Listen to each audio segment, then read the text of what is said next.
Halo semuanya, perkenalkan nama saya Marliana Lisdilimui dengan NIM 21010600048, mahasiswa pendidikan kimia Universitas Nusa Cendana Kupang semester 6 dari kelas B. Nah, pada kesempatan kali ini saya akan menjelaskan terkait anabolisme karbohidrat. Nah, pertama-tama perlu kita ketahui apa itu anabolisme. Nah, jika dilihat pada gambar dapat disimpulkan bahwa anabolisme merupakan penyusunan senyawa sederhana menjadi senyawa kompleks dan membutuhkan energi dalam prosesnya.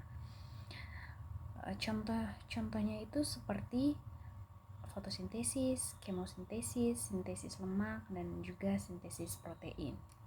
Selanjutnya kita masuk pada fotosintesis. Nah, dapat dilihat pada gambar secara sederhana, fotosintesis adalah proses tumbuhan hijau membuat makanan sendiri dengan bantuan sinar matahari. Nah, jika kita bernafas menghasilkan karbon dioksida, maka tumbuhan membutuhkan karbon dioksida untuk bisa diolah menjadi oksigen melalui fotosintesis. Nah, jika kita lihat lagi pada gambar fotosintesis yang di sebelahnya, fotosintesis adalah proses pembentukan makanan pada tumbuhan hijau dengan cara mengubah senyawa air dan karbon dioksida dibantu sinar matahari menjadi glukosa. Glukosa inilah yang menjadi makanan bagi tumbuhan. Namun, hasil dari fotosintesis ini tidak hanya berguna bagi tumbuhan saja, tetapi juga berguna untuk manusia. Hal ini karena selain glukosa, hasil fotosintesis lainnya yaitu oksigen yang dibutuhkan manusia untuk bernapas. Nah, selanjutnya yaitu organel yang berperan dalam fotosintesis. Nah, secara umum fotosintesis terjadi di daun karena di daun ini ada organel bernama kloroplas. Nah, kloroplas ini mengandung klorofil yang berfungsi untuk menangkap cahaya matahari. Di dalam kloroplas terdapat dua membran, yaitu membran luar dan membran dalam. Terdapat cairan yang dinamakan stroma yang berfungsi sebagai penyimpanan hasil fotosintesis dan terdapat tilakoid atau kantong datar yang berisi klorofil. Nah, jika dilihat pada gambar tersebut ini, tilakoid itu disebut juga dengan grana. Jadi tumpukan tilakoid disebut dengan grana. Nah, pada proses fotosintesis juga terdapat dua reaksi yang dapat kita lihat pada gambar, yaitu reaksi terang dan juga reaksi gelap. Di mana kita tahu bahwa untuk reaksi terangnya, ciri khasnya itu membutuhkan energi matahari agar diubah menjadi energi kimia, yaitu ATP dan NADPH2.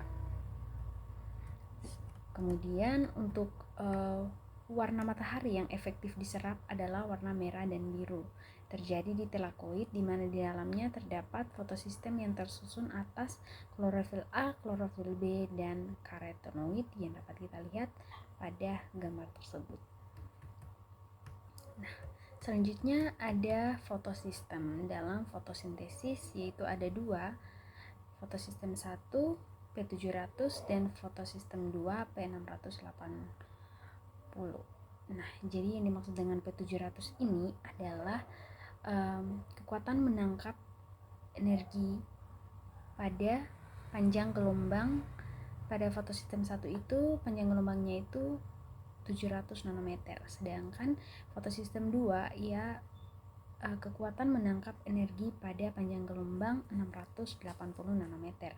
Jadi fotosistem yang terlibat dalam fotosintesis ada dua, yaitu fotosistem 1 atau P700 dan fotosistem 2 atau P680. Dalam fotosistem terjadi penyerapan matahari oleh klorofil guna melepaskan elektron yang beraliran elektron pada proses ini atau yang disebut dengan fotofosforilasi.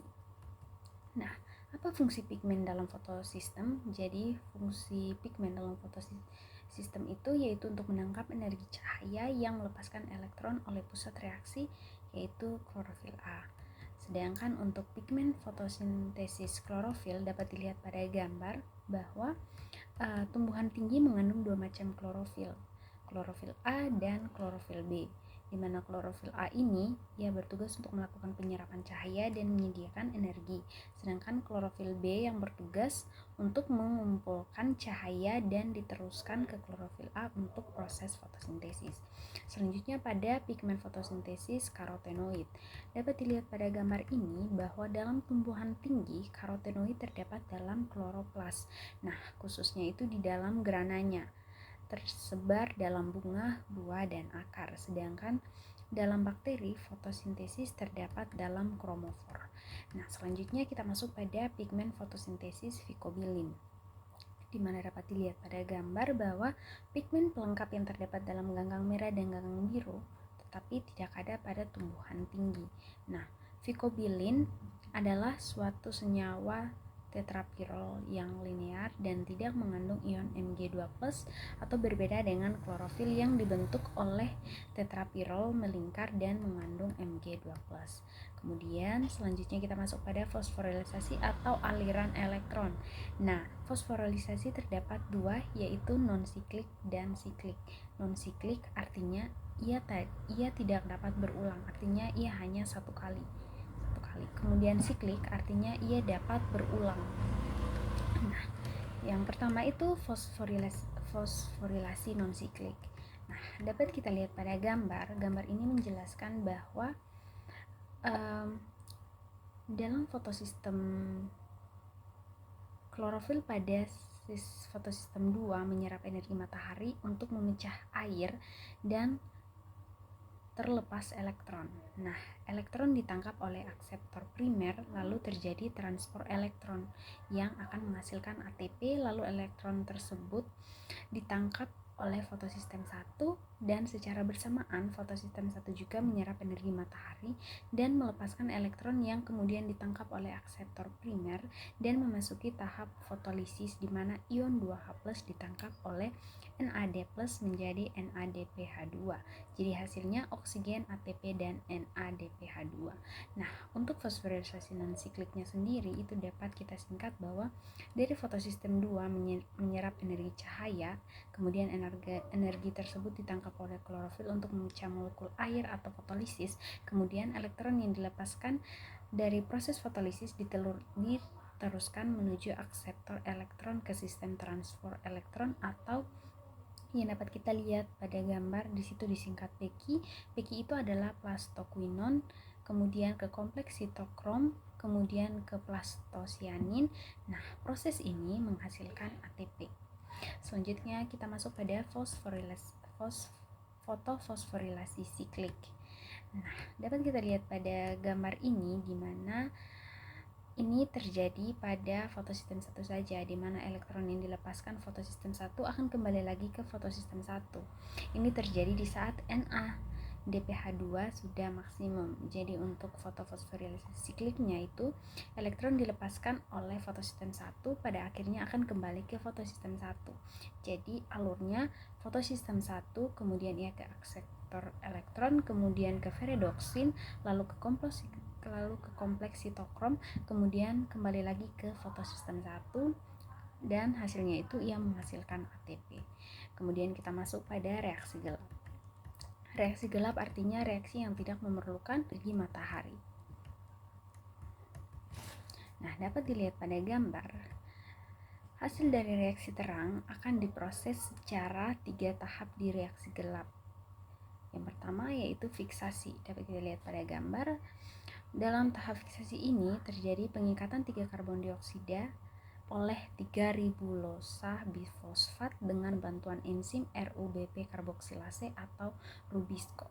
Nah, kemudian akan membentuk 6 molekul 3 fosfogliserat atau PGA. Kemudian yang kedua yaitu reduksi, di mana pada tahap ini terjadi fosforilasi PGA oleh ATP menghasilkan DPGA, lalu direduksi oleh NADPH menjadi PGAL atau GA3P. Kemudian terjadi regenerasi tahap ketiga, yaitu di mana pelepasan fosfogliseraldehid menjadi glukosa dan regenerasi ribulosa bifosfat. Kemudian 1 PGAL itu disintesis menjadi 1/2 molekul glukosa. Kemudian 5 PGAL akan diregenerasi menjadi 3 molekul RuBP. Nah, selanjutnya kita masuk pada perbedaan reaksi terang dan gelap. Jadi dapat dilihat pada gambar ini bahwa reaksi terang dan reaksi gelap itu adalah 2 jenis reaksi yang terjadi pada fotosintesis yang dibedakan berdasarkan kebutuhannya terhadap cahaya. Jadi fotosintesis yang pertama berlangsung adalah reaksi gelap, setelahnya barulah reaksi terang. Nah, dari gambar ini ia menunjukkan isi dari kloroplas. Sebelah kiri berlangsung reaksi terang atau light reaction, dan sebelah kanan itu menunjukkan reaksi gelap atau Calvin cycle.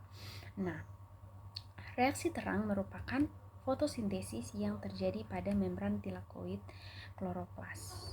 Reaksi terang adalah reaksi fotosintesis yang biasa kita kenal, yaitu proses pembuatan karbohidrat dari air, karbon dioksida, dan tentunya cahaya matahari.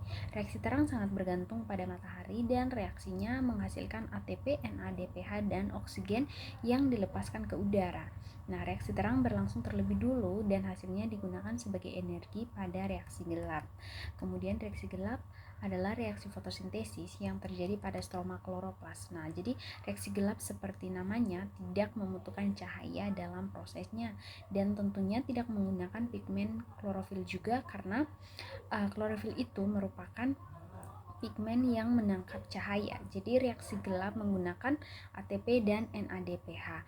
Jadi hasil reaksi terang merupakan sumber energi untuk reaksi gelap. Jadi reaksi gelap memiliki jalur reaksi yang disebut sebagai siklus Kelvin.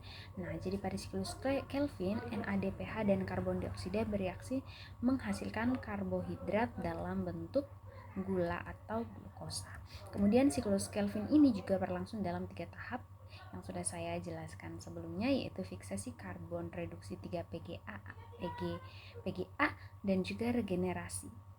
Nah, selanjutnya kita masuk pada kemosintesis. Jadi kemosintesis ini merupakan penyusunan senyawa organik yang dilakukan oleh bakteri kemoautotrof dengan memanfaatkan sumber energi yang berasal dari reaksi kimia senyawa anorganik. Contohnya itu bakteri nitrifikasi. Demikian dari hasil penjelasan saya terkait anabolisme karbohidrat. Selebihnya saya mohon maaf. Sekian dan terima kasih.